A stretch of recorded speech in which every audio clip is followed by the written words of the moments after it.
What's up YouTube? Hello knife people. You're watching my channel Ink&Iron, and I'm your host Joe. And this video is a very long time coming. I wrote the timeline on the box just so you could get a sense of how long it's taken this package from North Arm Knives to reach me.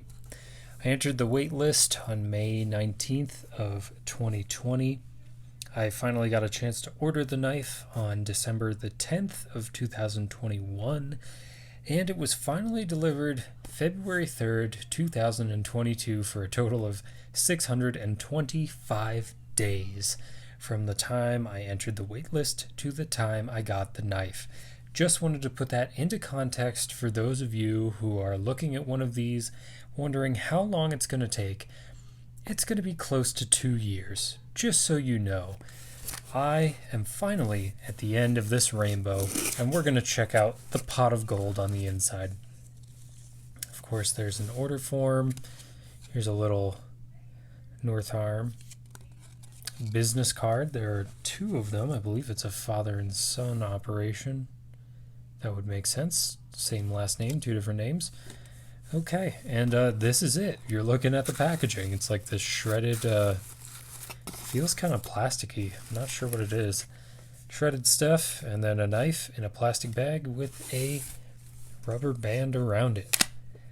Pretty straightforward. So this is basically supposed to be just an overall good EDC knife. This is the North Arms Knives Skaha 2. It has contoured G10 handles. You can see the sort of curvature here. Nested liners, I believe. Does it have liners? Can't tell. Remember when I said the liners were inset? I was wrong. The only liner here is actually the lock bar for this liner lock. So the rest of it is devoid of steel, which explains why we've kept our weight down so significantly. Pretty decent pocket clip. It's rounded over.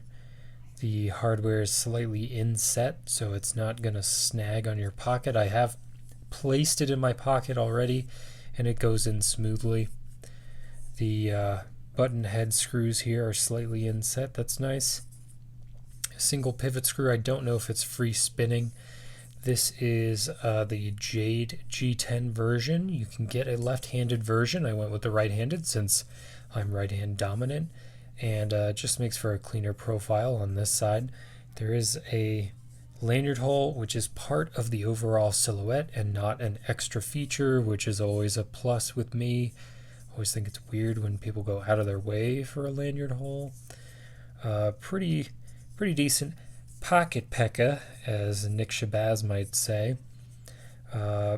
Pretty well rounded off, though, even with those serrations on there. It has a decent amount of grip. Lets you fire out the knife pretty nicely. Let's get a look at this blade. This is S35VN, and is that like a number? I don't know, 1551. I'm not sure what that number indicates. I'll put it down here at the bottom when I find out. You can see the North Arm logo inscribed in there. I believe it's laser cut, and it does seem to have just the slightest bit of corrosion inside the laser cut.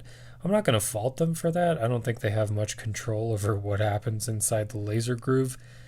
A pretty nice, like, near mirrored stone wash, though. I really like this finish. You can actually see me operating my camera, which is just my phone. What's on the other side? Nothing. Very nice. You can see that nice drop point blade shape. We have a full flat grind, a little bit of jimping on the top. Yeah, not super grippy, but just enough.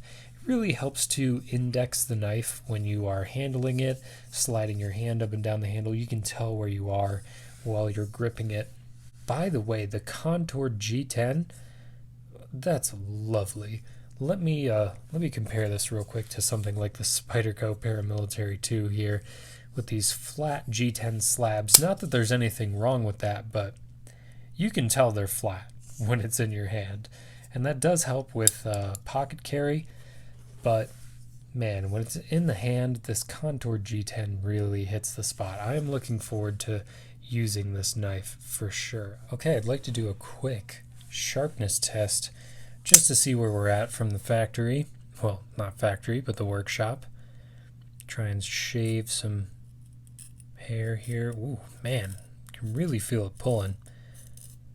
It's not a comfortable shave, but yeah, it is shaving quite significantly. Okay, let's try a little bit of cardboard. Not a problem. Very nice ergonomics on here. That little flipper tab makes a really nice stop for my finger.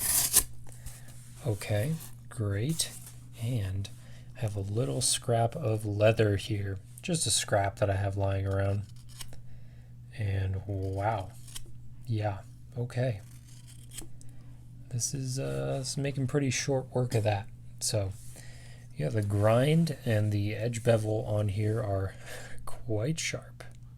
Look at that. That is definitely ball bearing action. It is a little bit tinny in terms of sound. Listen to it.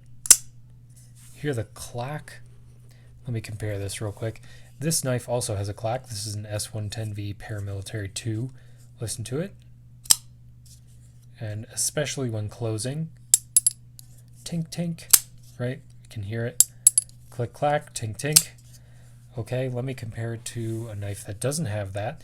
This is We Knives Practic, I want to say. If I'm wrong about that, I'll put it down here. But here you go. Close. There we go. A nice thud. So, I don't know.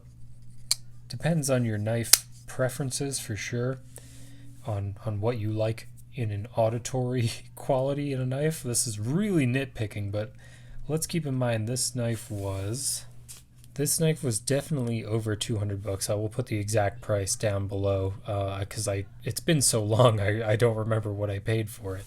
But a pretty exorbitant fee, especially if you're new to the knife collecting game.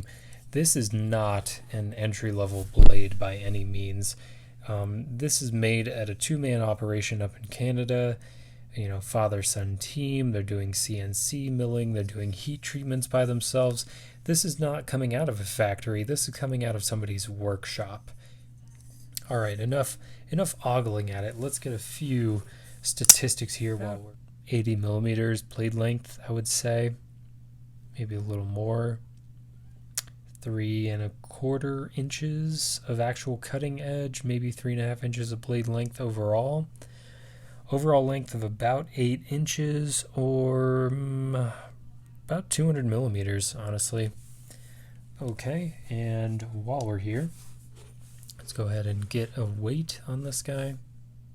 Come on. There we go.